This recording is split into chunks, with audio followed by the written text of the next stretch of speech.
Você sabe de alguma coisa e não está me dizendo, Wang. Mitos e lendas. Eu não quero ofender você. Não, vai fundo, vai. Me ofende. É sobre coisas assustadoras. Sobre o exército antigo de mortos, a cidade dos espíritos. E sacrifícios com macacos. E o primeiro imperador soberano da China. Um monarca louco que confederou os nossos 7 estados guerreiros, venceu Lopan e lançou nele essa horrível maldição de não ter carne em 272 a.C. Muitos chineses escutam essas coisas quando são crianças. Aí eles crescem e fazem de conta que não acreditam. Peraí, isso não é cascata? Não é cascata. Eu não recrimino você. Eu sou chinês e nem eu quero acreditar. Mas é verdade. Bruxaria. Magia negra chinesa.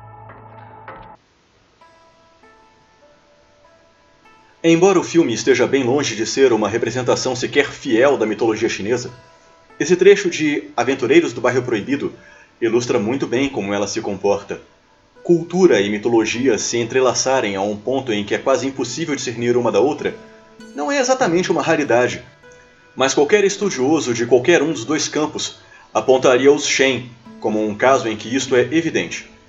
Mas antes de tecermos quaisquer comentários a respeito, cabe a nós um esclarecimento sobre o dimensionamento histórico.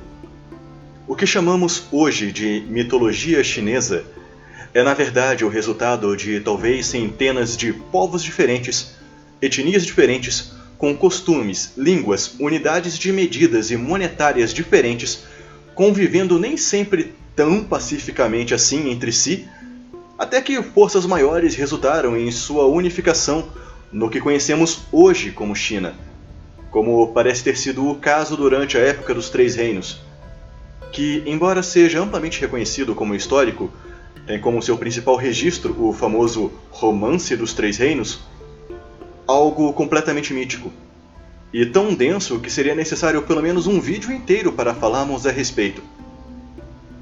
Tudo isso, naturalmente, foi um processo que se estendeu ao longo de vários milênios, resultando em vários momentos de desenvolvimento, crise, guerras, golpes de Estado, inovações tecnológicas, revoluções filosóficas e religiosas, enquanto impérios e dinastias literalmente prosperaram, ruíram e se reergueram. Várias vezes seguidas. É difícil para nós, brasileiros com meros 500 anos de história documental, dimensionarmos o que isso de fato significa. Em vários momentos, história e mitologia chinesa se misturam, permitindo a personagens históricos terem características lendárias, e personagens lendários podem aparecer em relatos históricos. Isso não é estranho em narrativa dos Shen, e também meio que já não devia ser estranho no mundo, como já estamos cansados de dizer, todas as lendas são reais. Assim como em muitos panteões, a história dos Shen começa junto com a história do mundo em si. O mundo, como o conhecemos, começa quando o gigante Panku irrompe do ovo cósmico que tudo continha e divide o universo em seus extremos, Yin e Yang, céu e terra. Ele organizaria o universo em uma versão mais primitiva do que a conhecemos, mas por fim morre, após incansáveis 18.000 anos de trabalho, com várias partes de seu corpo se tornando as montanhas, animais, vento e até mesmo metais preciosos. Dos esforços de Panku também nasceram Puxi e Nuwa, que tinham a face humana e corpos de serpente. Eles criaram a humanidade a partir do barro, após perceberem que eram inférteis entre si.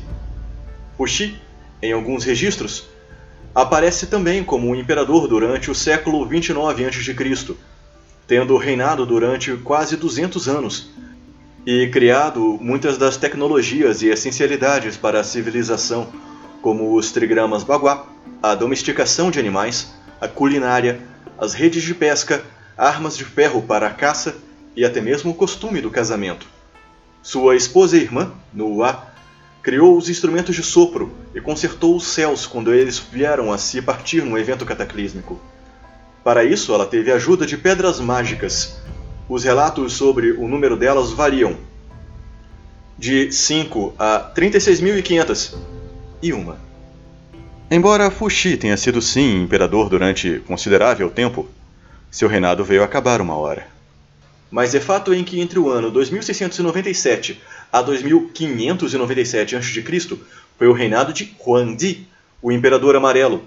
Durante o seu reinado, ele destronou o imperador anterior, Yangdi, que, embora seja reconhecido como o Imperador das Chamas, também criou muitas das tecnologias agrícolas, como o arado. Huangdi criou o calendário e as roupas, e se casou com Lei Zhu, a deusa da sericultura. Ao derrotar Yangdi Shanongxi, Huangdi o absorve para sua burocracia celestial e cria esse costume que os Shen seguem até os dias de hoje. Embora tenha sido, mesmo para os padrões de hoje, um líder nada menos do que lendário, Huangdi também era muito bem assessorado, contando com os próprios Fuxi e Nuwa como seus ministros da saúde e conselheira, respectivamente. Embora Fuxi tenha tecnicamente se aposentado, ele continua sendo um conselheiro bastante admirado por qualquer um dos Shen, e ele não se cansa de exercer esse trabalho. Atualmente, Nuwa é a soberana divina, cargo que ela exerce juntamente de Yangdi Shanongxi. Grande parte das histórias a respeito dos outros Shen gira em torno deste gigantesco corpo governamental de seres sobrenaturais, instituído primeiramente por Huangdi. Sejam as desventuras do Rei dos Mares do Leste Ao Guan, tendo seu palácio invadido por Sun Wukong e Neja, ou o próprio Erlan sendo chamado à ação quando as peripécias do Rei Macaco passam do limite. É difícil também determinar um limite exato entre filosofia, religião e mitologia, e até mesmo política chinesa. Prova disso é o próprio domínio de panteão dos Shen. Tianming, ou Mandato dos Céus, se refere originalmente a um conceito confuciano de que, de maneira bastante resumida, determina que sempre há a necessidade de um governante justo. Porém, devido à própria natureza humanamente corruptível dele, ele se corromperá e assim perderá o mandato dos céus. Isso provoca o surgimento de algum tipo de revolucionário, que surgirá para destronar o líder maligno e substituí-lo. Mas o ciclo se repetirá uma hora. A questão é que o conceito de mandato dos céus se refere ao direito que cada pessoa tem de exercer a sua vontade ou governo. Assim sendo, isso eleva os eleitos pelos deuses, nesse caso literalmente os Scions dos Shen, acima do reles nível da burocracia mortal. Sim, basicamente esse poder te deixa imune a filas ou papeladas. Mas os Scions dos Shen também podem usá-lo para conferir títulos tanto a aliados quanto a inimigos, fazendo com que seus destinos se adequem a esses novos títulos. Diplomaticamente, os Shen mantêm relações muito próximas com os outros dois panteões considerados orientais, os Kami e os Deva. Inclusive porque usam o mesmo submundo, governado em última instância pelo mesmo rei Yamaraja. Porém, eles menosprezam qualquer tentativa de alterar seus costumes e legislações, o que não raramente os põe em atritos com os outros panteões.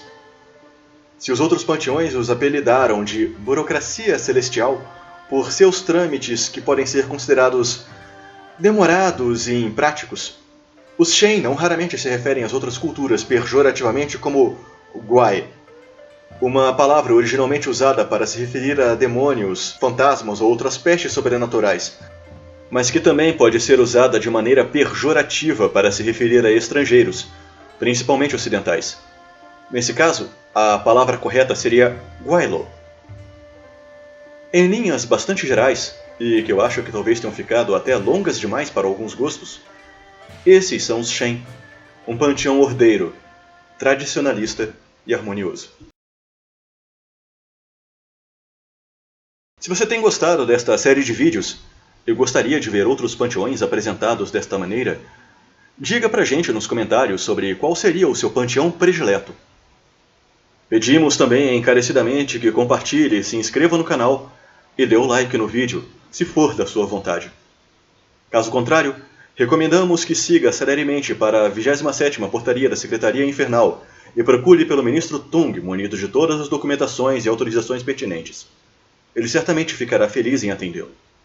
Certo de que esta missiva o encontrará em boa fortuna, PT, abraços e ótimas rolagens.